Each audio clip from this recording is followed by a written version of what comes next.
Hello aspirants, welcome to banking नगरी। This is Vaibhav Saini, assistant manager in State Bank of India. काफ़ी सारे आपकी queries आ रही थी इस टॉपिक को लेके कि डीमोटिवेशन हो जाता है पढ़ने में, कुछ टाइम मन लगता है फिर मन लगना बंद हो जाता है, या किसी ने कुछ नेगेटिव बोल दिया, रिलेटिव्स ने या फ्रेंड्स ने कि डिफ़िकल्ट है, नहीं हो पाएगा, तो डीमोटिवेशन हो जाता है। तो मैं स्पेशली वीडियो बना रहा हूँ क्योंकि ऐसा होता है और मेरे साथ भी काफ़ी हुआ था कि जब एक टाइम निकल जाता है ना कि हम तैयारी कर रहे हैं, सिलेक्शन नहीं हो रहा, तो डेफिनेटली आपको थोड़ा लो फील होता है, डिमोटिवेशन होने लगता है। तो मैं कुछ 9-10 बातें बताऊंगा कि कैसे इन चीज़ों को आप ओवरकम कर सकते हो। ठीक है, मेरे साथ भी था कि 1.5 साल की प्रिपरेशन में स्टार्टिंग में मेरे प्रीलिम्स तो निकल जाते थे, मुझे मेंस में दिक्कत आती थी। बट जब निकले तो मेरे सारे मेंस एक साथ निकल गए और 15 दिन के अंदर मेरे 3 पीओ के फाइनल रिजल्ट्स आए। तीनों पीओ मेरे क्लियर हो गए थे मेंस। ठीक है, तो देखो पॉइंट नंबर 1, एक जो हम गलती करते हैं एज एन एस्पिरेंट, हम टाइम टेबल फॉलो करते हैं। एक तो कोई सच नहीं बताता, कोई फैकल्टी आपको बोलेगा, वो कहेगा टाइम टेबल बना लो। अब एज एन एस्पिरेंट आप लग जाओगे टाइम टेबल बनाने में कि मैं मतलब 1 महीने में ये करूँगा, बट आपको करना क्या है, आपको डेली का टाइम टेबल बनाना है।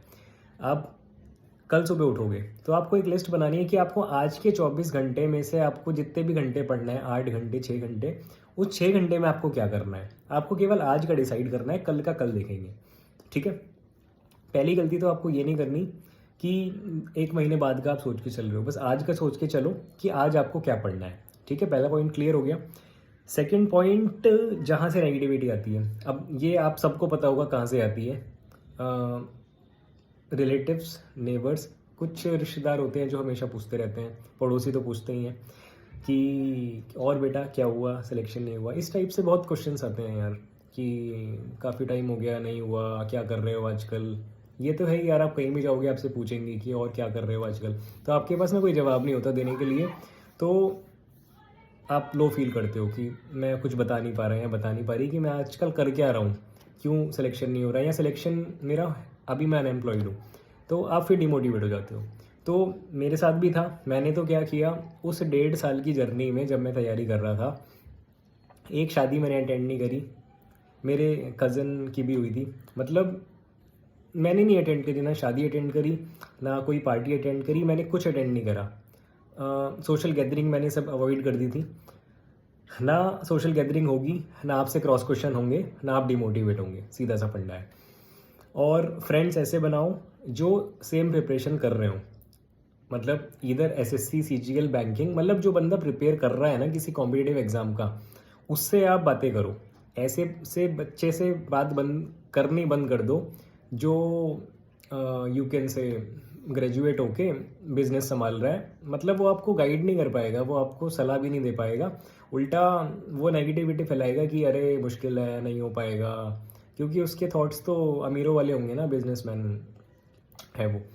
तो ये थोड़ा सोच समझ के करना है कि आपको फ्रेंडशिप किससे करनी है, क्योंकि वहीं से आपकी पॉजिटिविटी और नेगेटिविटी आना डिपेंड करता है।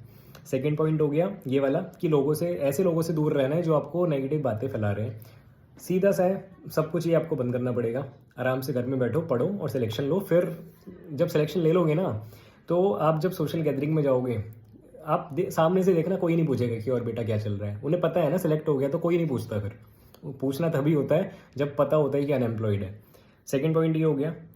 थर्ड पॉइंट वही शादी पार्टीज वाला, अवॉइड करो, घर में बैठो, पेरेंट्स को जाने दो, अपना घर में बैठ के पढ़ाई करो उस दौरान। ये मैंने आपको बता दी, नेगेटिव लोगों से दूर रहना है। एक्चुअली मैं आज पेपर पे लिख के लाया हूँ, क्योंकि फिर मुझे जो बताना होता है ना, मैं इसलिए लिख के लाया हूँ कि सही से आपको बता पाऊँ। वही नेगेटिव बातें कि मुश्किल है, कंपटीशन बढ़ रहा है, कट ऑफ बढ़ रही है, नहीं हो पाएगा। सबको पता है कट ऑफ बढ़ रही है, उसमें मतलब कोई वो नहीं है, बट फिर भी लोग कहते हैं कट ऑफ बढ़ रही है, नहीं हो पाएगा। यार क्यों नहीं हो पाएगा, जितनी वैकेंसीज हैं उतने बच्चे तो फिल होंगे ना। अब कट ऑफ बढ़ रही है तो क्यों बढ़ रही है, क्योंकि बच्चे मेहनत कर रहे हैं। ठीक है, सिंपल सा फंडा है। स्टे विद योर फैमिली यार, मतलब अपनी फैमिली को छोड़ के ना, सबसे you can say relationships break कर दो, बात करनी बंद कर दो, फ़ोन अटेंड करने बंद कर दो। अपने फैमिली मेम्बर्स के फ़ोन अटेंड करो, सब कुछ करो, बट बाहर वालों का सब बंद कर दो, कट कर दो बिल्कुल। ठीक है, और अगला डिमोटिवेशन आता है मॉक टेस्ट देने से, जो मैंने आज तक कभी दिए नहीं मॉक्स, क्योंकि मैंने अपनी बैंकिंग प्रिपरेशन में 2-3 मॉक्स दिए थे। वो भी मैंने एक तो पेड वाला दिया था, किसी फ्रेंड से सब्सक्रिप्शन था उसका, तो मैंने पेड वाला देके देखा। उस मॉक को देने के बाद 2 दिन तक मैंने पढ़ाई नहीं करी थी। ऐसे 1-2 मैंने फ्री दिए थे, तो मेरे साथ क्या होता था, आज मैंने मॉक दिया, 2-3 दिन मैंने पढ़ाई नहीं करी, इतना डीमोटिवेशन हो जाता था। तो मैंने फाइनली डिसाइड किया कि अब कोई मॉक देना ही नहीं है। तो ये आप इस बात से सहमत नहीं होंगे काफ़ी सारे स्टूडेंट्स, क्योंकि आपको मॉक देने की प्रैक्टिस है। बट मेरी गाइडेंस है, अगर आप किसी एक कंपनी के मॉक दे रहे हो ना, तो इस चीज़ से बचना। अगर आपको मॉक्स देने ही हैं तो कम से कम 2 या 3 कंपनीज़ के मॉक आप परचेज़ करो, या फ्री के हैं तो फ्री वाले लो, बट कम से कम 2 या 3 सोर्सेज के मॉक्स पे रिलाई करना। क्योंकि आप खुद देखोगे, अगर आप अभी कोई एक्स नंबर का, एक्स नेम का मॉक दे रहे हो ना, उसमें आपका स्कोर अगर यहाँ पे आ रहा है, वाई नंबर के मॉक में आपका स्कोर यहाँ भी हो सकता है और बिल्कुल यहाँ भी हो सकता है। तो वो ऑथेंटिसिटी नहीं होती मॉक्स की यार। इसमें ऐसी ऐसी पजल या डीआई डाल दी जाती है जिनकी कोई मतलब यू कैन से सिर पैर ही नहीं होता।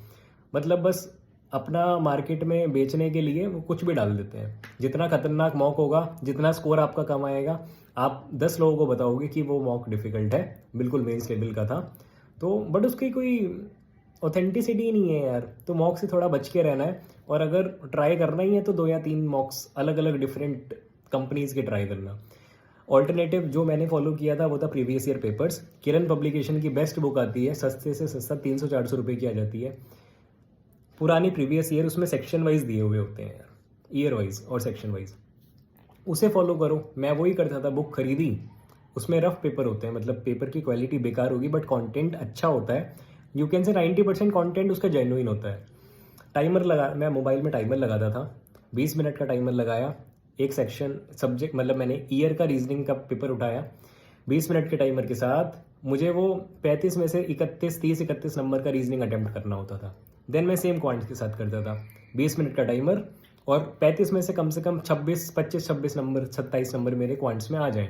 सेम इंग्लिश, 30 मार्क्स में से अराउंड 27-28 मार्क्स मुझे लेके आने हैं विद इन 20 मिनट्स। ये रहता था टाइमर के साथ यार, क्योंकि बिना टाइमर के उसको अटेम्प्ट करने का, प्रीवियस ईयर को अटेम्प्ट करने का कोई फ़ायदा नहीं है जब तक आप टाइम के साथ ना खेलो, क्योंकि प्रीलिम्स में केवल और केवल टाइम का गेम है। अगर मुझे कोई 10 मिनट और दे दे तो 100 में से 100 क्वेश्चन हो जाएंगे प्रीलिम्स में, 10-12 मिनट अगर और मिल जाए। आप भी यार, आपको कोई 15 मिनट, 12-13 मिनट और दे देना, पूरे आप 100 में से 100 करके आ जाओगे, क्योंकि केवल स्पीड का और टाइम का गेम है प्रीलिम्स में। ये बात हो गई आपकी मॉक्स की। ठीक है, वो मैंने आपको बता ही दिया कि फ्रेंड्स, ऐसे अपना फ्रेंड सर्कल ऐसा बनाओ जो प्रिपरेशन आपकी सेम कर रहे हो, सेम एग्ज़ाम की, या फिर एटलीस्ट वो बच्चा प्रिपेयर कर रहा हो, मेहनत कर रहा हो, उसको पता है कि सिलेक्शन उसको लेना है, तो वो आपको अच्छी सलाह देगा। ठीक है, सबसे इम्पॉर्टेंट बात जो मैंने भी की थी, सोशल मीडिया से दूर हो जाओ। इंस्टा, फेसबुक, मैसेंजर, और अब से 4 साल पहले तो वो सब भी था, लाइन, हाइक, पता नहीं क्या क्या था यार, तो मैंने तो सब बंद कर दिया था। केवल व्हाट्सएप में यूज़ करता था, क्योंकि व्हाट्सएप पे मेरे ग्रुप्स बने हुए थे जिसमें कंटेंट आता था और डाउट सॉल्विंग हो जाती थी। ठीक है, तो सारे सोशल मीडिया ऐप से दूर हो जाओ। जिसको मिलना होगा ना, वो आपसे 1 साल बाद भी मिल जाएगा। ठीक है, तो अभी बस तैयारी करो। और एट दी लास्ट, सबसे इंपॉर्टेंट, रिजल्ट की चिंता मत करो यार। इसका मैं आपको एग्जांपल दूंगा अभी। रिजल्ट की चिंता मत करो, बस अपना 100% दो, और बिल्कुल दिमाग से निकाल दो कि मेरा प्री क्लियर होगा कि नहीं होगा, या वो थिंकिंग अगर दिमाग से निकाल दोगे ना, तो आप अपना 100% एग्ज़ाम में भी दे पाओगे और प्रिपरेशन के दौरान भी दे पाओगे। तो एग्जांपल आपको बता देता हूँ। मेरा SBI का क्लैरिकल का प्रीलिम्स था, और पता नहीं मैं किसी वजह से ना पढ़ नहीं पाया था, बट मुझे पता था कि मेरा तैयार है यार, रीजनिंग मेरी तैयार है। अराउंड 1 या 2 महीने से मेरी तैयारी छुटी हुई थी। बस मेरा माइंड को पता था कि आई कैन डू इट, और मेरा तैयार था। बस मैं सुबह रेडी हुआ, एग्ज़ाम देने चला गया, और वो मेरा पहला एग्ज़ाम था लाइफ में जिसमें मैंने 85 अटेम्प्ट्स किए थे प्रीलिम्स में। 84-85 मुझे याद है, और उसमें स्कोर भी मेरा काफ़ी अच्छा आया था। मतलब आई कैन से बिना पढ़े मेरा वो प्रीलिम्स क्लियर हो गया था SBI क्लर्क का। ये बात होंगी आई थिंक 2019 की होंगी शायद, 2019 की बात है शायद। ठीक है, तो रिजल्ट की चिंता मत करो, बस अपना पढ़ाई पे फोकस रखो। जितना पढ़ रहे हो अच्छे से पढ़ो, बिना डीमोटिवेट हुए, बिना डिस्ट्रैक्ट हुए। तो ठीक है, ओवरव्यू दे देता हूँ। Moral of the story is, negative लोगों से दूर रहो, पॉजिटिव लोगों के साथ रहो, अपनी फैमिली के साथ रहो। इधर उधर वाले और रिश्तेदार जो भी हैं जिनसे डिमोटिवेशन आ रहा है, ठीक है, मतलब जो भी पूछते हैं कि और बेटा क्या चल रहा है, दूर रहो। 1 साल बाद मिल लेना, ठीक है? 1 साल बाद उनके घर जाके चाय पी लेना, ठीक है? फिर कोई नहीं पूछेगा क्या चल रहा है। तो ये कड़वी सच्चाई है, ठीक है?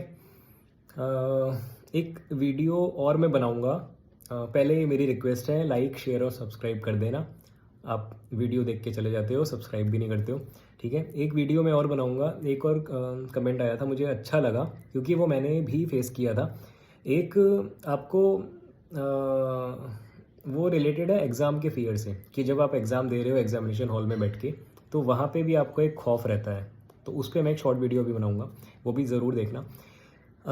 एक रिक्वेस्ट और है, अपने स्टडी ग्रुप्स में आप ये वीडियो शेयर कर देना, क्योंकि आपके मल्टीपल व्हाट्सएप ग्रुप्स होंगे, टेलीग्राम ग्रुप्स, चैनल्स होंगे, वहाँ पे ये वीडियो पहुँचा देना, ताकि थोड़े से मेरी रीच बढ़ जाए, मेरी बातें ज़्यादा लोगों तक पहुँच सके, ठीक है?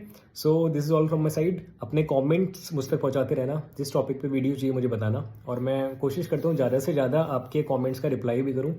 बट टाइम की थोड़ी सी कमी होते हुए कुछ कमेंट्स रह जाते हैं, तो वो बुरा ना माने, और बताना किस टॉपिक पे वीडियो चाहिए। So this is all from my side. Bye bye, have a nice day.